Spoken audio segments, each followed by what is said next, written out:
پہلے مسلمانوں کا قبلہ تھا بیت المقدس، مسلمان اس کی طرف رخ کر کے نماز پڑھتے تھے، پھر وہ منسوخ ہو گیا، مسلمانوں کے لیے اللہ رب العالمین نے بیت اللہ کو قبلہ بنا دیا۔ کیا آج کے دور میں کوئی بندہ بیت المقدس کی طرف رخ کر کے نماز پڑھ سکتا ہے؟ نہیں پڑھ سکتا۔ کیوں نہیں پڑھ سکتا؟ کیونکہ وہ منسوخ شدہ ہے۔ اسی طرح کیا کسی صحابی کے بارے میں یہ تصور کیا جا سکتا ہے کہ وہ کسی منسوخ چیز کے بارے میں اپنے اسٹوڈنٹ کو تعلیم دے؟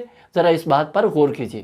دوستو، وہ لوگ جو رفع الیدین کو منسوخ کہتے ہیں وہ ایک سٹوری ہمیں دلیل کے طور پر سناتے ہیں۔ وہ سٹوری کیا ہے اور اس سٹوری کا حقیقت سے دور دور تک کوئی واسطہ نہیں ہے۔ وہ سٹوری کیا ہے میں آپ کے سامنے رکھتا ہوں کہ حضور صلی اللہ علیہ وسلم کے دور میں جب لوگ اسلام قبول کرنے لگے تو کئی سارے منافقین جو ہے نا انہوں نے بھی اسلام قبول کیا۔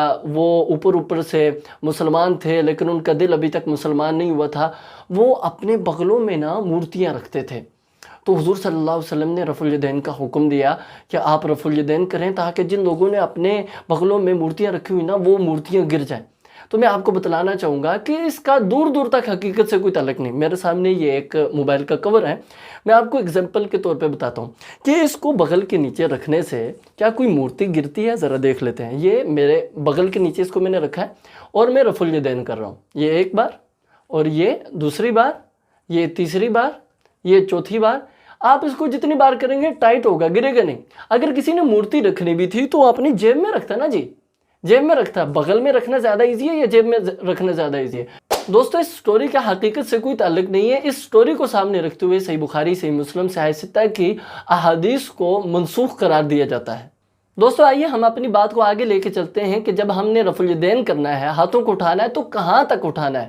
اس بارے میں دو طریقے میں آپ کے سامنے رکھنا چاہوں گا۔ پہلا طریقہ صحیح بخاری کے اندر موجود ہے، حدیث نمبر 735۔ حضرت عبداللہ بن عمر رضی اللہ تعالیٰ عنہ بیان کرتے ہیں، کان یرفع یدیہ حذو منکبیہ اذا افتتح الصلاۃ۔ حضور صلی اللہ علیہ وسلم جب نماز کو شروع کیا کرتے تھے تو اپنے دونوں ہاتھوں کو کندھوں تک اٹھاتے۔ وَإِذَا كَبَّرَ لِلرُّكُوعِ، جب رکوع کے لیے تکبیر کہتے تو پھر بھی اسی طریقے سے اپنے دونوں ہاتھوں کو کندھوں تک اٹھاتے، اور جب رکوع سے سر اٹھاتے تو بھی حضور صلی اللہ علیہ وسلم اپنے دونوں ہاتھوں کو اپنے کندھوں کے برابر تک اٹھاتے۔ وَكَانَ لَا يَفْعَلُ ذَلِكَ فِي السُّجُودِ۔ حضرت عبداللہ بن عمر رضی اللہ تعالیٰ عنہ بیان کرتے ہیں، ہاتھوں کو اٹھانے والا یہ عمل حضور صلی اللہ علیہ وسلم سجدوں میں نہیں کیا کرتے تھے۔ حضور صلی اللہ علیہ وسلم کی عادت یہی تھی کہ سجدے میں رفع الیدین نہیں، لیکن کبھی کسی ایک صحابی نے یہ دیکھا ہے کہ حضور صلی اللہ علیہ وسلم سجدوں میں بھی رفع الیدین کرتے تھے، تو وہ کبھی والی سنت ہے۔ زیادہ تر دیکھنے کو کیا ملا، حدیث سے زیادہ تر صحابہ کیا بیان کرتے ہیں کہ سجدوں میں رفع الیدین نہیں ہے، لیکن اگر کبھی کبھار کوئی سجدے میں رفع الیدین کرتا ہے تو وہ کر سکتا ہے۔ اس بارے میں دلیل موجود ہے۔ دوستو، ہم نے رفع الیدین کا پہلا طریقہ یہ پڑھا کہ ہم نے دونوں ہاتھوں کو اپنے کندھوں کے برابر تک اٹھانا ہے، اس طریقے سے۔ اور دوسرا طریقہ حضور صلی اللہ علیہ وسلم نے جو بتلایا ہے کہ ہم نے دونوں ہاتھوں کو اپنے کانوں کے برابر تک اٹھانا ہے، اس طریقے سے، جیسے میں آپ کو دکھا رہا ہوں۔ میں تصویر بھی لگا دوں گا۔